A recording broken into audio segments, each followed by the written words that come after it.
welcome or welcome back to my YouTube channel. Today we are doing part 2 of my extreme living room makeover, and I am so excited for you guys to see this transformation. It has really come so incredibly far, and it is definitely my favorite room in the house. Before we hop into today's video, I just want to let you guys know that this took months and months to put together. So if you're doing an extreme room makeover in your house, just know that it's not realistic to do it in the span of what you would see in 2 videos. This took a really long time to curate everything. So if you're doing something in your own home and it's not done within like a week, don't be discouraged. I just want to keep it realistic with you guys because I know sometimes on YouTube it can kind of seem like I'm doing it extremely fast.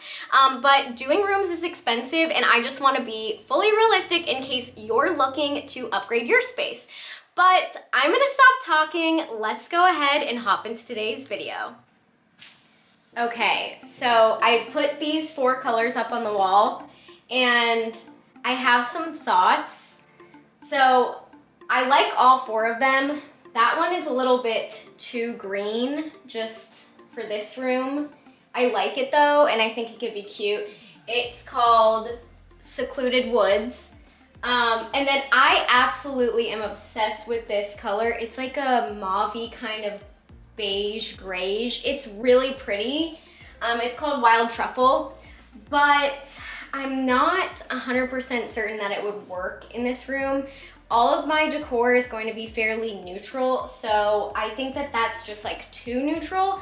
I am, however, going to find somewhere else to put this color because I'm obsessed with it. I really, really like it. Whether that be in maybe like a painting or something, or an accent wall in another room. This one is called Northwoods, and I know that the lighting is weird in here, so you might not really be able to tell the difference between these 2. I really like this color, and it would honestly probably be my preferred color over the last one, but it has a warmer tone to it, and so do my floors, and I'm really trying to cancel out my floors because frankly I don't know if I'm going to be able to, you know, sand and restain them, especially anytime soon or before we have to move out. Because we would have to move all the furniture, get the dogs out. Like, it's like a really big process, and I'm just not sure that's gonna happen. So although I love this color, I am going to go with this color, which is Alpine Trail. And it's like basically the same color. This one's like a little bit more olivey, and this one just has a more like a cooler undertone to it. So I think that's the one that we're gonna go with. So I picked that paint color, and I still really liked the middle option that I had, the more olivey one. So I used the rest of my 4th option, the rest of the sample on the wall so I could see it in a bigger area. And that's when I knew I definitely picked the correct color, even though I liked the other one a little bit more. It just really was helpful with the floors. It did really offset the oranginess, so I'm definitely happy I chose this one. Now, my paint sample was Behr Marquee Dynasty, which is like their newest, highest end paint, and it's like $50 a can. But what I will say is that this sample went on so much better than when I went back to go buy a gallon of their just general Marquee. So I never really saw too much of a difference in paints, but let me tell you, I saw a huge difference in that. Now, I'm always going to use Behr, and I'm not sponsored by them. I always say that, but I just love their paint, and I think that honestly their higher end paint is definitely worth the extra $20, but that's my opinion. I did have to go over this twice, but I'm not going to show you me painting this wall twice because that would just be boring. Since it is wood paneling, I did have to go into all of the little cracks with my normal paintbrush first, and then I used a very tiny foam roller to roll the rest of the wall. And the reason I did this is because I loved the finish that it gave. I used this for the sample, and I was like, I'm not going back. It made my walls look so much smoother. I actually went and did the rest of my walls in another coat of the white that I had already done them in with the tiny foam roller. I just didn't film that because that was a lot. Then I had to cut some crown molding for the top of that one wall because we had accidentally, like, well, not accidentally, we pulled some down to see if there was anything behind the wall. Shocker, there wasn't. And it took me forever to figure out the angles, but I finally did. Attempt number 1 million. Clearly it had been a day. I had tried to put this up like a few times before this, but the angles weren't right and it was really difficult because it was so long and nobody was there to help me like hold it up because Dustin happened to be at work and I'm just too impatient. I didn't want to wait. So shout out to my curtain rod brackets for holding this up. But I had finally gotten the angle right, and then I just brad nailed the trim into the ceiling. It was really simple. Honestly, if you want to just like add crown molding to a room, this was a really simple project minus figuring out what the corner situation was. But you can just Google that. Anyway, then I rolled up this rug, which I do like that rug, but it just wasn't the vibe for in here. It was too dark. And I rolled out this new rug that I got from Home Depot. I'll see if I can link it. They might have the same brand on Amazon, so I will attempt to because it's really cute. And I did take this crusty air vent down. I cleaned it. I didn't show all that though, and I did spray paint it. Now I'm going back over the baseboards because I did paint them when I painted with the paint sprayer, but it was a paint and primer all in one, so it was matte. And I went over them with my trim paint, which is just, you know, the glossy version of the color that I put on the walls, but it is a little bit brighter, which I do like, a little bit of contrast. So I did that on the baseboards and the crown molding. Once I was done with that, the many coats that went on this window were finally dry.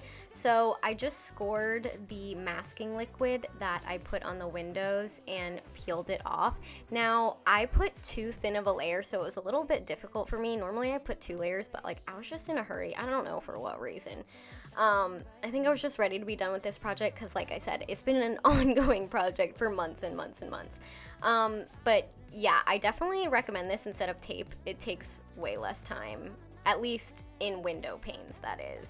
And it's really satisfying to pull off. So we love that. Gives a nice clean edge.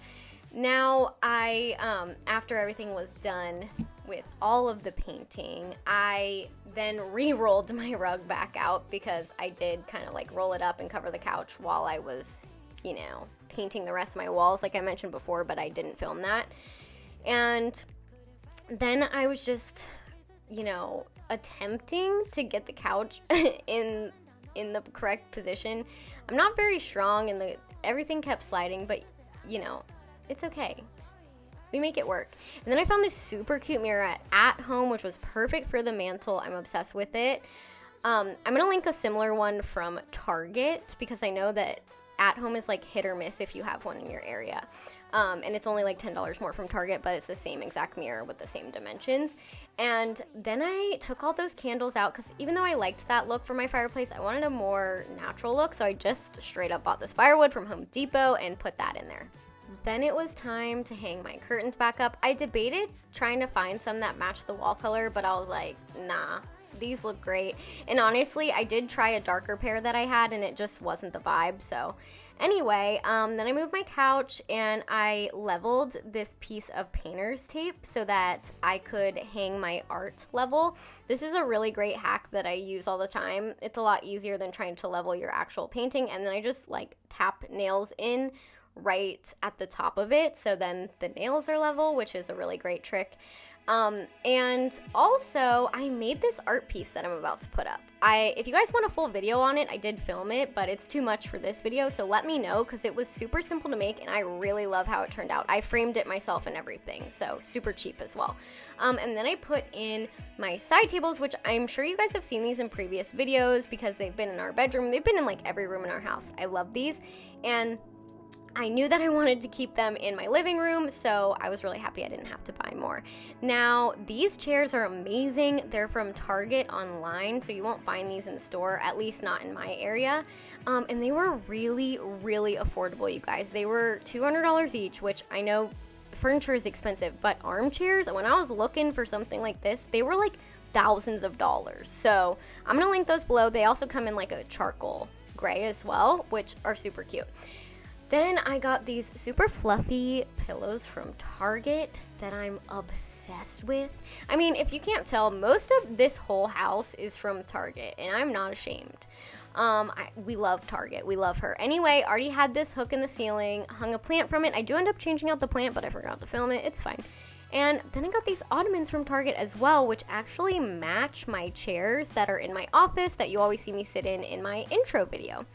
And I got this little basket from Ross and filled it with some blankets. Super cozy on the fireplace.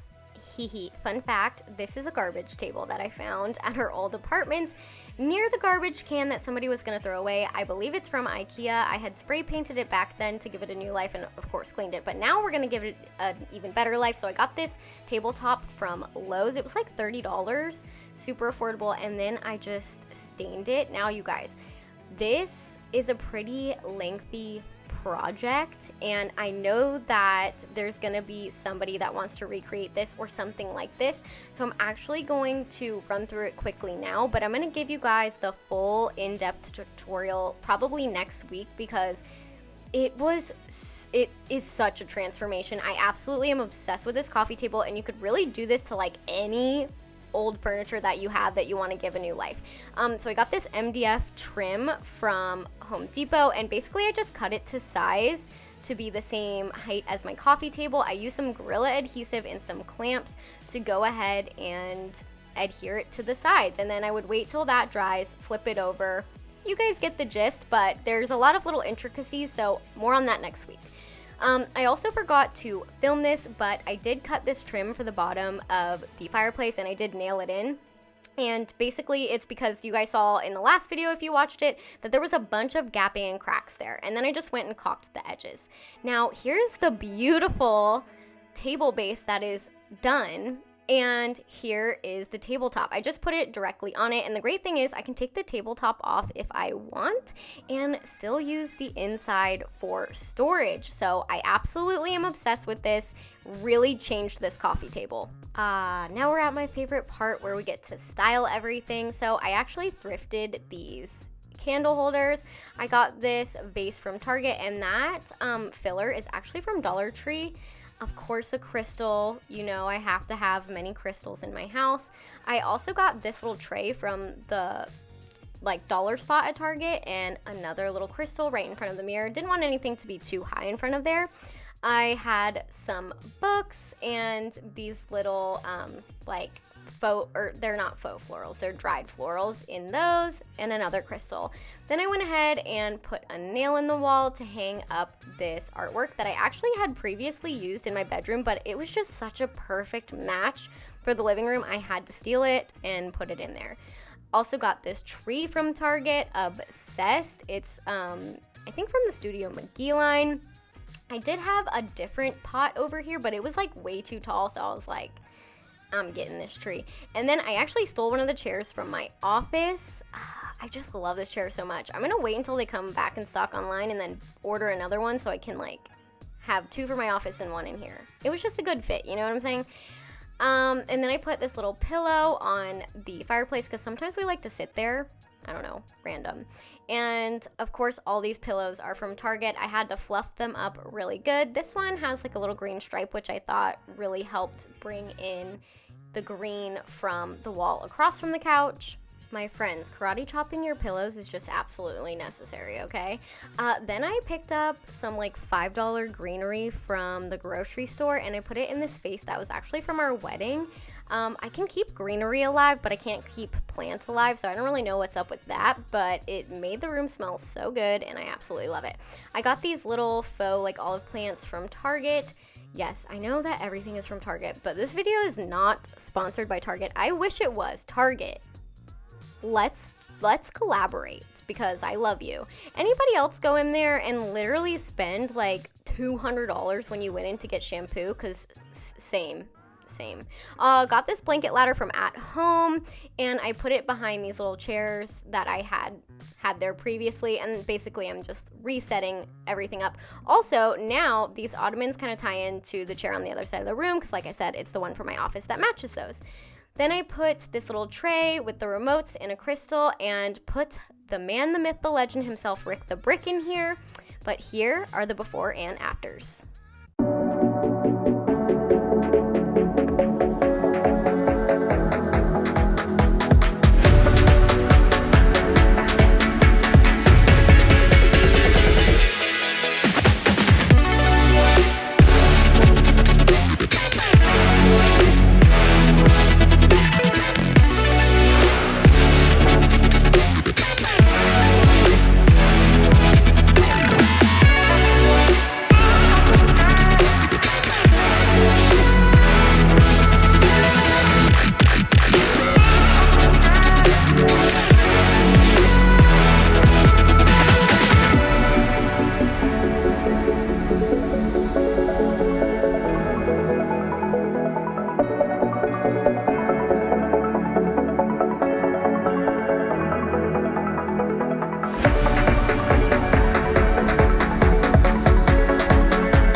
If you made it all the way to the end of today's video. I am so incredibly obsessed with how it turned out, and me and Dustin have been spending so much time in there. We haven't let the dogs in there yet because I'm like a little bit scared with the white carpet, but I'll keep you updated on that.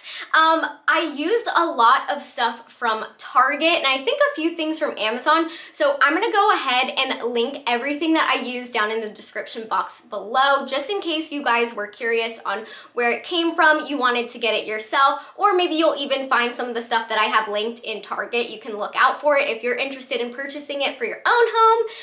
But what was your favorite part? I need to know. I think that mine is the little sitting area with the 2 chairs. I'm just obsessed with it, and it gets this amazing, incredible light in the afternoons, and it's definitely me and Dustin's favorite part of that room. So let me know, drop me a comment. What is your favorite part? Which part do you think had the biggest transformation in the living room? Because it all did. I don't know if I can pick which part. I think the whole thing just got a huge transformation. But anyway, I'm gonna stop blathering on. Make sure, if you're not already, that you subscribe to my YouTube channel and ring that bell notification so that you never miss when I upload next. And if you're not already, make sure to follow me on all my other social medias. They'll be linked here on the screen and in the description box below. But that's it for me today, guys, and I'll see you in the next one. Bye!